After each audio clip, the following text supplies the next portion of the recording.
Hi,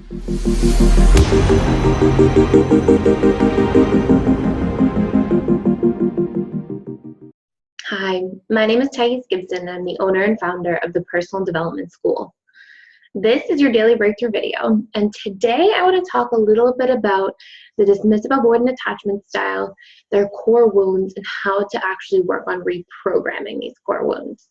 So this is one of my favorite topics because I really like to talk about how to get to the root of things and how to actually create change there at the subconscious level. So first and foremost, we sort of have to understand how we get our core wounds in the first place. So we come into the world and we have for sure a genetic predisposition, and maybe we have a certain sort of emotional undertone that we're predisposed to based on like a lot of our in utero experiences. But more or less, we're a bit of a blank slate. And between the ages of 0 to 8 years old, between the ages of 0 to 8 years old, our brain produces primarily alpha and theta brainwaves and delta, but we're not really in that like beta state of producing brainwaves yet, meaning that we're, alpha and theta brainwaves are basically the brainwaves you need when you are about to get hypnotized. You're sort of supposed to be in alpha and theta state. So between the ages of 0 to 8, you are like highly, highly suggestible. You are basically like, in a state of hypnosis, essentially. So what happens is we start absorbing our experiences and internalizing our experiences, and they form this perception, this sort of perceptual filter that we see the world through. So let's use an example. Let's say, for example, that you are, at a very young age, you feel unsafe. You might have, some traumatic experiences or some big challenges, and let's say you are made to feel unsafe. Well, what's probably going to come out of that is that part of your perceptual reality, part of your perception and the way that you see the world will be through this filter of feeling like, I'm never 100% safe. And your brain might actually be in a bit of overdrive, looking for all potential threats and super sensitizing you to anything that could come up or anything that could go wrong so that you can protect yourself. So the way that we have our early experiences and the way that we store that information in our subconscious, how we interpret it and store it, again, forms this perceptual filter we see the world through. So how does this apply to attachment styles, and how specifically to the dismissive avoidant? So let's look at the core wounds based on some of the early experiences of the dismissive avoidant. So the dismissive avoidant usually has a major core wound, almost always, of some kind of neglect. And this can be emotional neglect. This can be actual physical neglect, like literally your needs are not met in terms of, being fed properly, being clothed properly, a healthy and safe space to sleep, all that kind of stuff. So it can be physical, it can be emotional. And so what happens out of that is the dismissive avoidant forms this perceptual filter of reality that says, okay, I have to take care of myself. I have to fend for myself here. Everybody's fending for themselves. And they sort of break identification from depending on the caregiver to meet their emotional needs. And this is sort of done at an emotional level. Like obviously there's still a form of helplessness at a really young age where you still do have to rely. It's not like you're going to be, a young child or infant and go and, start work early in the workforce and start making money and fend for yourself that way. But there's this dependency, interdependency gets broken to some degree between the dismissive avoidant and their caregiver, which because how we attach in our adult relationships is such a reflection of how we attach to our caregiver relationships. There's obviously a massive impact later in life for the dismissive avoidant because they had these early childhood experiences. So this is why a lot of times, dismissive avoidants get this bad rap for being, selfish or unaware of other people's needs or not being giving and all these different things.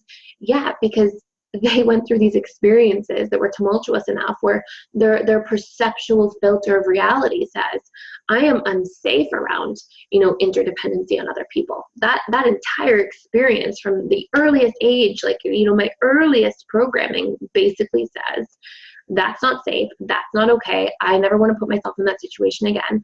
I need to be independent so I can survive. And one of our 3 biological fears, we're only born with 3 biological fears. The rest of our fears are literally conditioned programs.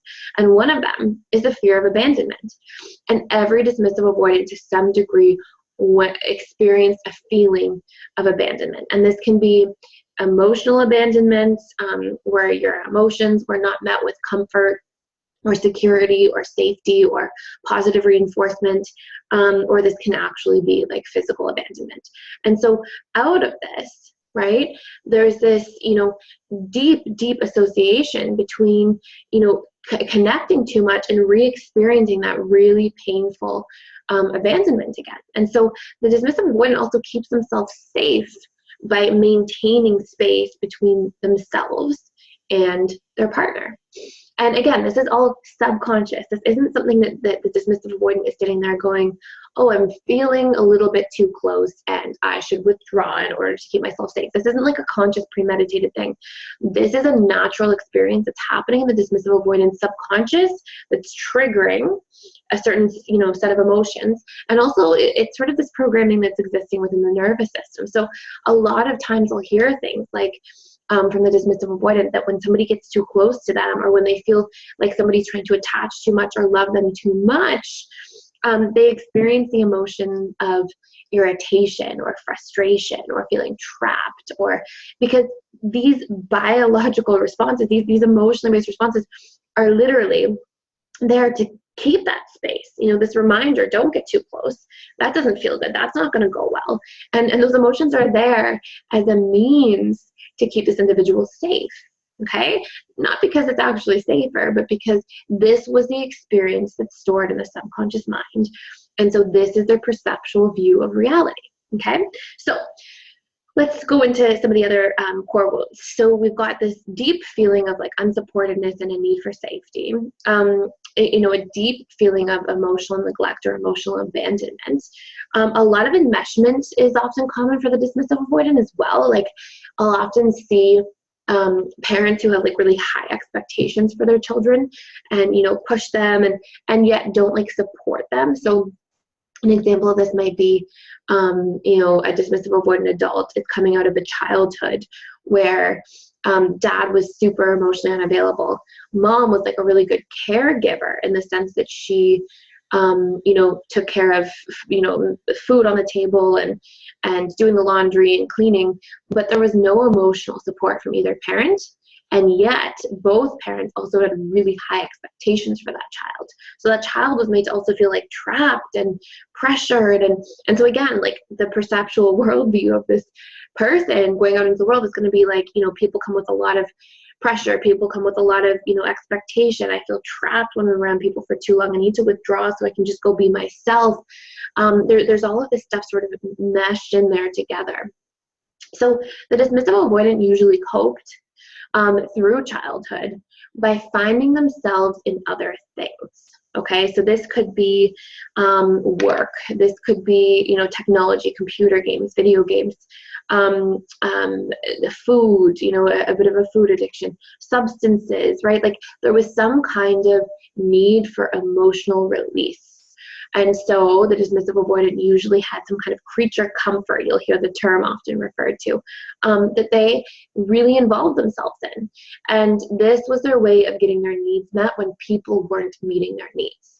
So oftentimes you'll see the dismissive avoidant like prioritize, food over, time with their partner, or video games over time with their partner, or it could be a whole bunch of different things, but usually there's this core, attachment that this attachment style has and always sort of goes back to.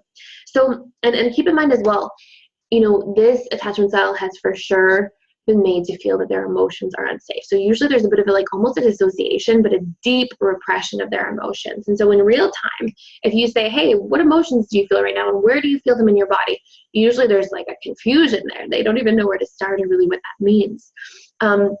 Because they've repressed their emotions because there would have been a point in time where they expressed the need to connect emotionally to their caregivers, and their caregivers were unavailable. So they store their own emotions with the feeling of rejection. So they don't want to bring up their emotions again, because it's going to re-trigger the feeling of rejection, and that's not going to be very nice. So how do we reprogram and create change? Okay, so we know one basic principle that you'll hear me mention a lot, and it's that the subconscious mind is programmed through repetition plus emotion. So there's different ways that we get programming. It's what we see, okay? So if we see mom and dad fighting, we might learn to think that that's a norm of relationships. That's the program that we keep repetitively meeting with, and so that forms part of our perceptual filter or worldview, essentially. What we hear, so if you always hear somebody saying, oh, I don't have enough money, I don't have enough money, then you might, take that in and feel like, oh, okay, I'm in lack as you move into your adult life. And another way is so what we see is also like what's modeled to us, what we hear, and then what we have firsthand experiences of. So, if your emotions are personally being met with rejection, you learn through your firsthand experience that emotions equal rejection. So let's repress them because we are repressing the fear of our rejection, or repressing the likelihood of a rejection because we fear it. So, we need to use these same basic principles. So first and foremost, if you are the dismissive avoidant, or if you are the partner of a dismissive avoidant, you want to take inventory of where this person is safe or where you are safe if this is you. There's this natural feeling deep down, hard to get in touch with sometimes, but really important. There's this natural feeling at a deep subconscious level that you're not fully safe in the world. And so you want to start looking for how you're safe now. You want to start reprogramming yourself to shift that worldview. And, this is, how do I have enough resources? How do I have enough, money, food, enough to share, enough to give? How do I have enough safety in terms of my home? And look for where there's enough in your life and take inventory of this. This makes a huge difference in all areas of life, not just in your relationships, if this is you as the dismissive avoidant. Why? Because you don't want to stay in this sort of survivalistic fight or flight response that may be way in the background, but that's still there. And whenever you're in that space of being in that fight or flight response, we become rigid, we don't live, we become less creative, we're not open to new ideas, we're not flexible, we try to control, we can just get into a really messy space when we're not being flexible with our beliefs and this idea that we are safe. So you want to, using the same basic principle that you got programmed with, which is that repetition plus emotion, reprogram yourself. So repetitively and emotionally see and experience that you are safe. So take inventory on a regular basis. And the first hour that you wake up and the last hour you go to bed, you're also very suggestible because your brain's sort of producing more of those alpha and theta brainwaves again. So that's a really good time to really take inventory because it sort of permeates your subconscious a little bit better. So that's really important. Another thing you really want to do is you want to practice giving and noticing that it feels good. And I'm not, the dismissive avoidant just generally feels like when they give, because they're sort of deep down in their nervous system have this like wired fight or flight response. It's like, if you can think of a time, if this isn't you as the dismissive avoidant watching this, if you're watching this for somebody else, if you can think of a time where you felt like desperate for resources or something like that, if you can think of a time where you felt that way, you don't become the best giver. You try to hoard your resources. When you feel like you're running out of money or time or, whatever it is, you get selfish with those things. And to some degree, the dismissive avoidant generally feels this way. And again, really deep down, but there tends to be quite a bit of that. And it may not be with money or with time. It might be with their emotions. It might be with their energy is usually a big one. It can be a whole bunch of different things. But if this is you as a dismissive avoidant, you want to practice giving and then being like, that felt good and I'm still safe. And you want to recondition that program. And you can start, it's sort of like a form of therapy, exposure response therapy, where you start doing something in small bits over time, but you do it consciously and intentionally. And what happens is, because you're doing this, you start warming up to the idea that, hey, this is completely okay. So for example, if you can give, like small things, maybe give $1 to the homeless person on the street and be like, you know what, I feel good about that. Maybe give a little bit of your time when you already feel a little bit busy, but make that time for somebody else. Or maybe give a little bit of your energy and be like, you know what, this feels good, and start noticing that. And you can start with really tiny chunks, like really small pieces, really tiny chunks. And then if you build that up over time, you're reprogramming, you're equilibrating this perceptual belief that says, doing that takes away from me and I won't survive. You're saying, you know what, no, I do survive and it actually feels good, not bad. Okay, so that's a really important one. Another thing is it's really useful to reflect, if you're the dismissive avoidant, on how you show up in a relationship versus how other people around you tend to show up in a relationship. Why? Not because the dismissive avoidant is some like terrible, non-relationally equipped person, but because they tend to be more inward, more focused on their sort of internal needs and system. And so you want to just evaluate so that you can actually reflect and see from your own perspective, because the dismissive avoidant has a wound around criticism as well. And when somebody else is in a relationship with them and they're always saying, hey, you're not meeting me halfway, or hey, you're not, sometimes the dismissive avoidant doesn't hear much of this because they just take it as criticism and they shut down and they push away or they withdraw. And so it's really important for yourself on your own time to take inventory and just notice where you're at, and then write, if you're doing this on paper or if you're just reflecting mentally, that's fine too. How would I like to be in a relationship? How do I want to show up? And what blocks me? What are my patterns that are stopping me from getting there? And just take the time. You'll find some really beautiful, like golden nuggets just in asking yourself that set of 3 questions. Now, the last thing that's really important is, as I mentioned, the dismissive avoidant has a huge wound around criticism, which makes them extremely sensitive to all kinds of different things. So if you're the dismissive avoidant, you want to be validating yourself all the time. You can do that in the morning, you can do that as reprogramming, and it's not validating so that you can be grandiose or entitled. This is validating because deep down, when you're a child and you're made to feel like your emotional needs don't matter, it forms a deep sense of unworthiness. And you want to equilibrate that by noticing how you actually are good enough. What are your small victories? What are your wins? What are you doing well? How are you showing up for yourself? How are you showing up for others? And you want to build that positive reinforcement. A lot of people will come to me and be like, the dismissive avoidant partner seems narcissistic. They're not grandiose. They're not. In fact, the dismissive avoidant person, though they can be selfish, which can be confused by some people who are not as familiar with all this stuff as seemingly a bit narcissistic, really the dismissive avoidant tends to struggle really badly with lower self-esteem and feeling not good enough. And so, when you actually equilibrate that, the dismissive avoidant will feel like more open to criticism, more open to seeing how they show up in the relationship, more open to giving. And this is very, very important. This is arguably, top 1 or 2 core wounds that need to be reprogrammed.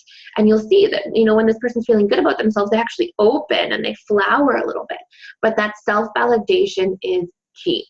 So I hope this is a helpful video about the core wounds and a little bit about the subconscious mind and reprogramming.